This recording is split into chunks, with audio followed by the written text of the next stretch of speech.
another tough three off the dribble. You could see the Dream were trying to rally, trying to shift the energy back in their favor. But even with all that, it felt like every time Atlanta scored, Clark or someone else from Indiana had an answer, and not just with talent, but with timing and poise. Clark wasn't just reacting to the moment she was controlling it. The third quarter picked up with a second left off. Clark came off a screen and sliced through the defense for a quick layup on the next play. She ran a perfect pick and roll, dishing a pocket pass to Aaliyah Boston for another easy bucket. Everything felt sharp, fast, and calculated. Then it was Kelsey Mitchell's turn.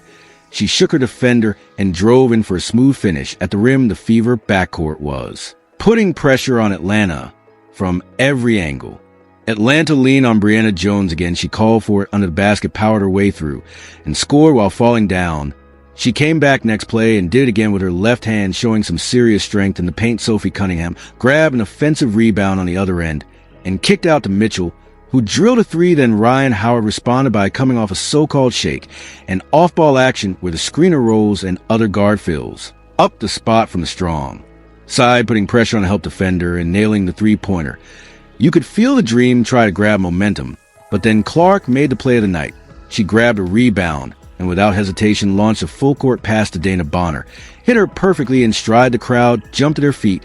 That kind of vision, that kind of awareness, that's what separates her pow-pow answer with another three. But the quarter ended with Indiana still ahead 63-57. Then came the fourth quarter, and that's when Lexi Hull decided it was her time. She started with a simple pull-up jumper in the paint off a handoff. Next play, same motion. But this time she drove through contact and finished the layup with a foul. She popped up full of energy. Her teammates met her with chest bumps, and suddenly she was the spark Indiana needed. Then came a clean mid-range jumper off a curl. Then another layup off the handoff action. Then another pull-up jumper. Same motion, same result. She wasn't forcing anything.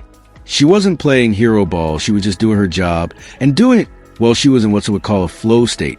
Lexi Hall didn't take over the game with flash. She did it with timing, footwork, and relentless effort. She read screens, cut hard, and punished defenders who lost track of her for even a second in a game where everyone came in looking at Clark. It was Hull who sealed the deal. Atlanta got one final shot in a corner, three from Haley Jones. That made it a two-possession game.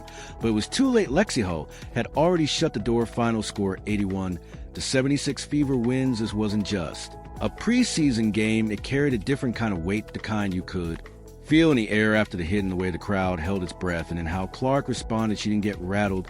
She didn't let the moment control her. She stood up, adjusted, and locked in even deeper. The Dream thought they could set the tone.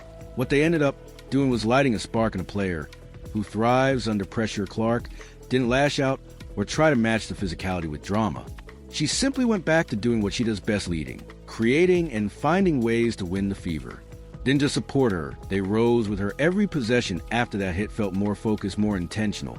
And by the time the buzzer sounded, it wasn't just Clark who had responded. It was a whole team. Atlanta walked in trying to send a message, but what they got back was something they didn't expect. Caitlin Clark didn't just answer with skill, she answered with control, with leadership, and with quiet fire, and the rest of the league was watching.